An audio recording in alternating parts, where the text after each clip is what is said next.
at Adams and Lee. They were the first 4 traffic lights north of Broad Street. It's stop and go,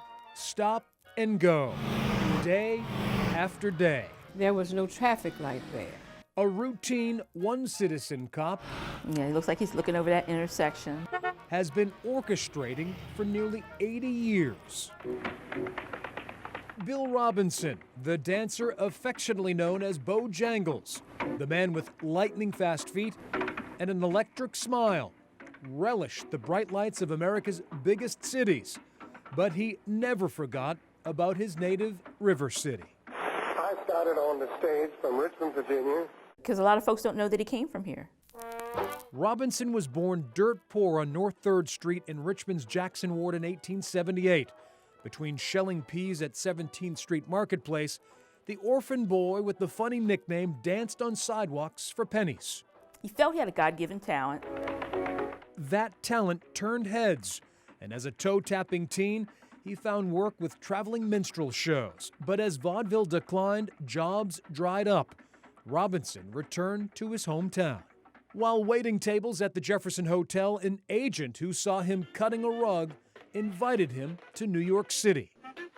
By the roaring 20s, Robinson, the man with no formal training and a dance style never before seen, became Broadway's first black superstar. He didn't just dance, he was making steps. He was defining art. The Black History Museum's Mary Lauderdale. I think that today's modern dancers and the folks that you see today have nothing on Bill Bojangles Robinson. Soon after his splash on stage, Hollywood came calling. I like to go upstairs that way. You sure learn fast. Teaming up with pint-sized partner Shirley Temple, Robinson's star soared, becoming one of the first African-American entertainers to break the color barrier on screen. He was the best. A lot of folks looked up to him, black and white. In 1935's The Little Colonel, Robinson showcased his fluid moves on a staircase, a dance he honed as a child in Richmond. That was his signature step. Where you going there, Mr. Bill? He paved the way for other young black entertainers. Richmond historian Carolyn Brown admires Bill Robinson for his legendary giving as much as his talents. He was an extraordinary man who did extraordinary things. Robinson, who commanded $5,000 a week in his prime, was generous with his wealth and time. The man with famous feet always lent a helping hand. He didn't forget where he came from. And this impresses me so much. He never forgot being poor. During one visit to Richmond, Bojangles spent time with students on campus at Virginia Union University. I was so thrilled. Miss Brown was a sophomore and sitting in the crowd that memorable day. At one point when he started to speak, I think there was an awesome silence, as if we must respect this man.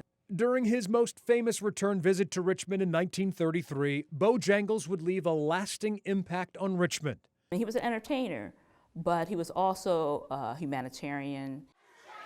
Robinson was appalled a busy North Side intersection near a school did not have traffic signals.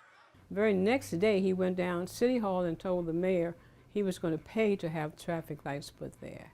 So the dancer cut a check for $2,000. Life at Adams and Lee would forever be much safer. I think it's very important because I think he deserves it.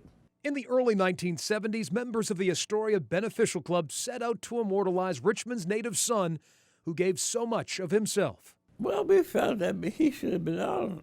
103-year-old club member Wesley Carter was instrumental in seeing a 9-foot statue of Bill Bojangles Robinson rise at the sight of his famous traffic light. So I will always remember that. Mr. Carter helped deliver the aluminum Bojangles from Ohio and witnessed its dedication on June 30th, 1973. Well, I think he'd be very happy to see that statue of him. I think that we think that much of him. Without the memorial, Mr. Carter says Bojangles would be just a footnote in Richmond's history. During his last public appearance in 1949, 5 weeks before he passed away at age 71, Bill Robinson's generous spirit was on full display. He shared the words he lived by. And the only thing I'd like to say to you, Each and every day. it's not what you do on the stage, it's what you do after you leave the stage.